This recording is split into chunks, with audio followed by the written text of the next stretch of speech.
Caitlin, you're getting some new information now about the president's nominee to be the next attorney general. And the president's reaction as he was watching that nominee testify on Capitol Hill on Tuesday during his confirmation hearing. We are now learning from sources that the president was startled as he watched Bill Barr testify in front of the Senate Judiciary Committee and describing the warm relationship that he has with the special counsel Robert Mueller. Now, on Tuesday, when Barr was testifying, he was talking about how when he first met the president in the summer of 2017, and he said the president was interested in the relationship that he had with Mueller. Listen to what he said.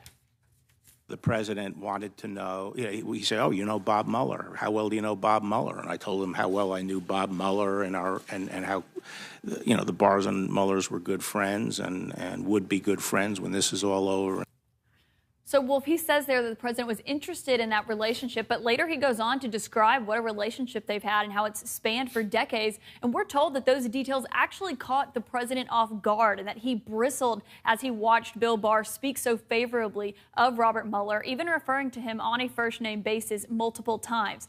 The president did not like that. He was complaining to aides, saying he didn't know how close they were and that he didn't know how much their work at the Department of Justice had overlapped previously. Now, we're being told this by three sources. It doesn't mean that the president is thinking of withdrawing Bill Barr's nomination, but it does give you some insight into how he feels about this. And we're told the president later rationalized this and calmed down from being so upset about the new details that emerged during that hearing, that he rationalized this by saying, well, Bill Barr and Robert Mueller are part of the Washington establishment, and that's why they have this relationship going on. But, Wolf, it's interesting in the backdrop of not only the president's complaints about the Russia investigation, but also his complaints about the former FBI director, James Comey, who he fired and multiple times has said was best friends with Robert Mueller, even though James Comey testified he doesn't even have Robert Mueller's cell phone. But now the president's pick for attorney general is someone who's actually friends with Robert Mueller. I assume the president was deeply irritated when he heard Bill Barr say he doesn't believe Mueller would ever be involved in a witch hunt. The president calls that whole investigation a witch hunt, as our viewers know. Jim Sciutto, let's talk about Rudy Giuliani. That was quite a bombshell we heard last night. It's a very simple statement to make that the Trump campaign did not collude with Russia, but the attorney for the president, who's made that statement multiple times, no longer says that. He no longer denies that members of the Trump campaign did so. So the question is, did he learn something about what Robert Mueller has discovered that has changed his approach to this? Folks will often say, well, that's just Rudy Giuliani going off again. But as we know, with, for instance, the Stormy Daniels payments, which the president, of course, initially denied, it was Rudy Giuliani, who everybody thought was going out on a limb mistakenly, confirming that the president knew about them, when in fact that turned out to be true. Was Rudy Giuliani laying the groundwork for a revelation, perhaps from the Mueller investigation? That's possible. I mean, the next question then is this, for the president's involvement. You would have to believe that the president's son set up a meeting in Trump Tower in June 2016 without the president's knowledge. You would have to believe that the president's national security advisor spoke with the Russian ambassador during the transition about relaxing sanctions without the president's knowledge. You'd have to also believe that Paul Manafort, his campaign chairman, shared polling data with the Russians without the president's knowledge. It creates a web here where Giuliani's trying to create a separation, which you would imagine would be difficult to hold through that time, especially given how small that campaign was. You're absolutely right. How do you read Giuliani's comments? Yeah, so I think first of all, it's worth noting that they're plainly wrong, right? He asserted that the only possible crime here was collusion involving the hack of the DNC. That's just wrong. Robert Mueller has actually indicted people for crimes that are not related to that, including conspiracy to defraud the United States. And I think it's always significant whenever you see the president and his advisors and legal team moving the goalpost, right? Originally, their story was there was no contact with any foreign entities whatsoever. Then it was there was no contact with Russians. Then there was, well, yes, there was a meeting with Russians, but it was about adoptions. Then all of a sudden it was, well, there was a meeting with Russians, but it was about obtaining dirt on Hillary Clinton. So I do think that what we're seeing here is that as the facts are against them, Rudy Giuliani is now shifting to try and argue narrower legal theories. I think it's notable that he's attempting to sort of carve out, make a distinction between the president personally versus the rest of the campaign. Giuliani has not been terribly careful in the way he speaks in the past, so I don't know how much we can credit those statements. That said, I also think it's interesting that Giuliani is really narrowly focusing on a criminal statutory legal theory here. He's someone who said over and over again that a sitting president can't be indicted, and so I do think that it's a little bit of a hint that Giuliani understands that ultimately they're going to be making their case to Congress and attempting to argue to Congress potentially that the president hasn't technically violated the law, as Congress maybe considers impeachment. And if that were not enough, David Sword, we also learned today that the president's longtime lawyer and fixer, Michael Cohen, that he was paying some IT firm thousands and thousands of dollars to try to rig some of these online polls to make it look like support for Donald Trump was much bigger than it actually was during the campaign. Look, Cohen has tried to repair his image, but he's a bottomless mug of this kind of, dirty tricks that he did on behalf of President Trump, or at least has alleged to have done on behalf of President Trump and the Trump campaign. He was a flunky, and that is going to continue to be around his neck until we learn the whole truth about everything that's happened.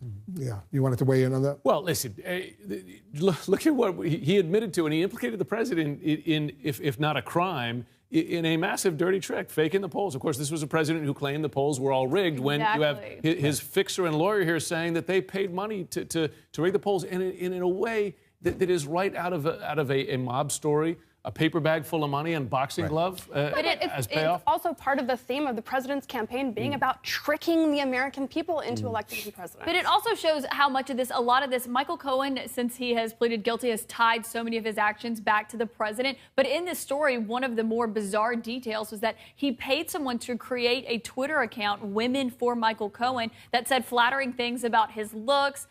They praised when he praised the president. It essentially amplified anything good he said or anything good about him. And today when he responded to that story, he said, I essentially regret my blind loyalty to the president, but anything I did with regards to the polling story was at the sole benefit and direction of Donald J. Trump. And I don't think it benefits the president to have Michael Cohen's looks being praised on Twitter. It goes to show how caught up Michael Cohen was in this world, not only in assisting the president and trying to help inflate these polls so the president, he could take those back to the president, someone who pays very close attention to polls. He was also in this for himself. And if he was willing to do this, a dirty trick like this, to rig some online poll in order to show tremendous support for Donald Trump and pay some IT expert to do that.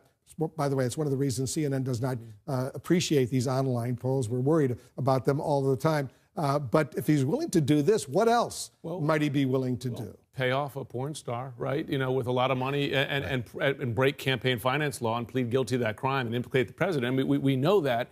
And again, this would be another thing where do we believe that the president, then candidate, did not know that his longtime lawyer and fixer was paying $50,000 to an outside provider to rig a poll to the president's benefit? It's one more in a long list of things where you got to believe a lot. You got to be pretty credulous to imagine that this whole series of acts happened without the president's knowledge. Yeah, and look, I think it's worth noting that Michael Cohen was sort of President Trump's least competent sort of fixer here. And so you do have to ask, whenever you look at people who are incredibly well-versed and competent, people like Paul Manafort, what might they have been up to on his behalf?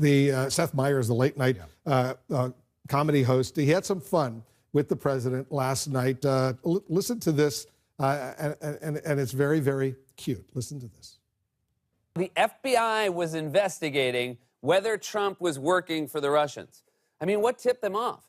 Was it Trump's secret meeting with the Russians at the Oval Office, his son's secret meeting with Russians at Trump Tower, his lawyer's secret deal to build a Trump Tower in Moscow, Jeff Sessions' secret meeting with the Russian ambassador, Jared Kushner's secret back channel with the Kremlin, Michael Flynn's secret back channel with the Kremlin, Eric Prince's secret back channel with the Kremlin, Paul Manafort sharing secret polling data with the Russians, his foreign policy advisor's secret meeting with the Russians, the Russian hackers who helped Trump win, Trump asking the Russian hackers to help him win, or Vladimir Putin smile every time he sees Trump. Pretty funny. Yeah, it is clever. Look, Susan mentioned conspiracy to defraud the United States before. That hasn't been proven. What that clip does prove is that people were playing footsie with the Russians. What do you think? Listen, I mean, we learned in the whole host of things we learned today, we learned that the president repeatedly parroted a talking point given to him by the Russian president on hacking of the election, saying that our hackers are so good that they would never be caught by a U.S. intelligence community, which you know the story. He called David Sanger of the New York Times. He repeated it in a Reuters interview. A poll report, Anthony Scaramucci repeated it to our colleague Jake Tapper. That became a statement from the White House regarding Russian interference. He bought that, Caitlin. He bought that argument from Putin. And he said he thought it was a good argument. And that's why you've seen the president so many times when asked about believing them, or not just believing them, but confronting them, which is what most of the intelligence agencies have said, not only that he did, but they believed would be the appropriate response. And that's why you've seen time and time again, he said, well, I confronted him about it, but he denied it. And there's only so many times I can ask him.